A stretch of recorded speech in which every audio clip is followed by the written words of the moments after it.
যারা রাজবাড়ী থেকে শর্টকাটে কম সময়ে এবং কম খরচের মধ্যে পাবনা যেতে চান, অর্থাৎ রাজবাড়ী টু পাবনা, তারা এই ভিডিওটি কন্টিনিউ করতে পারেন। এছাড়াও আপনি যদি একজন প্রকৃতি অথবা নদীপ্রেমী হয়ে থাকেন, তাহলে আপনিও চাইলে এই ভিডিওটি কন্টিনিউ করতে পারেন। আশা করি ভালো লাগবে। তো চলুন বেশি কথা না বলে ফুল ভিডিওটি শুরু করি। তো হ্যালো বন্ধুরা, আসসালামু আলাইকুম। কেমন আছেন সবাই? আশা করি ভালো আছেন, আমিও ভালো আছি। আজকের ভিডিওটি মূলত তাদের জন্য যারা রাজবাড়ী থেকে দুপুর কেন্দ্রিক সরাসরি রাজবাড়ী থেকে পাবনার কাজিরহাট যেতে চান তাদের জন্য।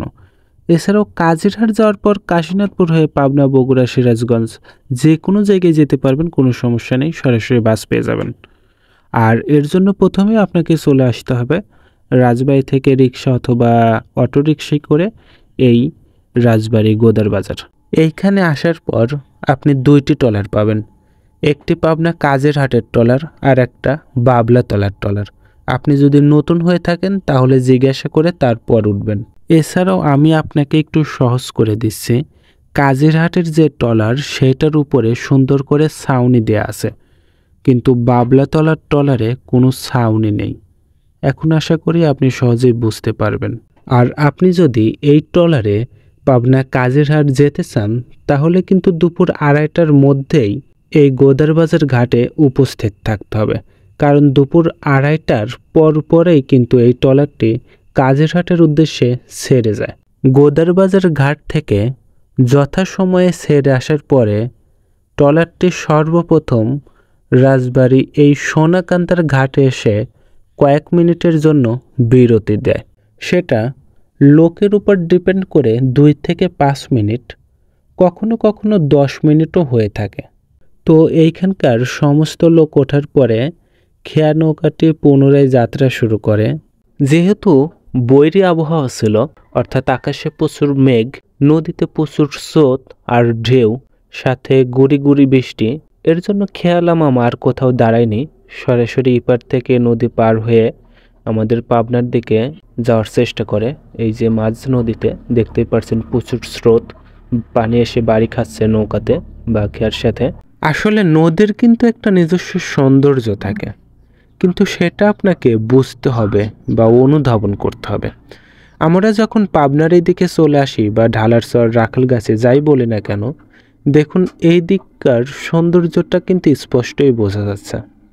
অনেকে খেয়া নৌকা চালাচ্ছে, গরুগুলা নদী কিভাবে সাঁতরিয়ে সাঁতরিয়ে পার হচ্ছে, এই রকম নদীতে সাঁতরিয়ে পার হওয়া আমি এর আগে দেখি নাই। দূর থেকে দেখছি বা কাছ থেকে এরকম দেখি নাই। দেখুন সারি বেঁধে বেঁধে কত গরু, প্রায় হাজার হাজার, উপর দেখুন আপনারা একটু ফলো করুন, হাজার হাজার ভাই গরু। সত্যি অসাধারণ সৌন্দর্য। যাই হোক, বলতে বলতে আমরা আমাদের কাজিরহাটের একদম কাছাকাছি চলে এসেছি। আর এই মুহূর্তে আমি ওই বাইরের দিকে ছাতা হাতে দাঁড়িয়ে, খোলা আকাশের নিচে এভাবে দাঁড়িয়ে নদীর সৌন্দর্য উপভোগ করার আসলেই মজা অনেক। যদি কখনো কেউ এভাবে নদীর সৌন্দর্য উপভোগ করে থাকেন তাহলে অবশ্যই কমেন্টে জানাতে পারেন। ভিডিওর একদম শেষ পর্যায়ে চলে এসেছি, আর শেষ করার আগে এই খেয়াঘাট সম্পর্কে কিছু গুরুত্বপূর্ণ তথ্য আপনাদের সাথে শেয়ার করতেছি। খেয়াটি প্রতিদিন কাজিরহাট থেকে রাজবাড়ীর উদ্দেশ্যে ছাড়ে সকাল 10টার পরবর্তীতে, আর ওদিকে কাজিরহাট থেকে রাজবাড়ীর উদ্দেশ্যে ফিরে আসে, অর্থাৎ ফিরতি যাত্রা শুরু করে দুপুর 2:30টার পরবর্তীতে। রোজ একবার যায়, আবার একবার ফিরে আসে। যারা দূরের যাত্রী আছেন তাদের উদ্দেশ্যে বলে, রাজবাড়ী থেকে কাজিরহাট আসতে আসতে কিন্তু বিকেল হয়ে যায়, শুকনো মৌসুমে অনেক সময় সন্ধ্যাও হয়ে যায়। সো এটা মাথায় রেখে আসবেন। আর আমার মতে বর্ষা মৌসুমে এই রাস্তায় চলাচল করতে খুব মজা লাগবে, ভালোও লাগবে, সময়ও কম লাগবে। কিন্তু শুকনো মৌসুমে বিরক্তকর বিষয় লাগতে পারে, সেটা মাথায় রাখবেন। তো ভিডিওটি আর লং করতে চাচ্ছি না, যদি কোনো ভুলভ্রান্তি হয়ে থাকে অবশ্যই ক্ষমা সুন্দর দৃষ্টিতে দেখবেন। ভিডিওটি ভালো লাগলে লাইক, কমেন্ট, শেয়ার করবেন।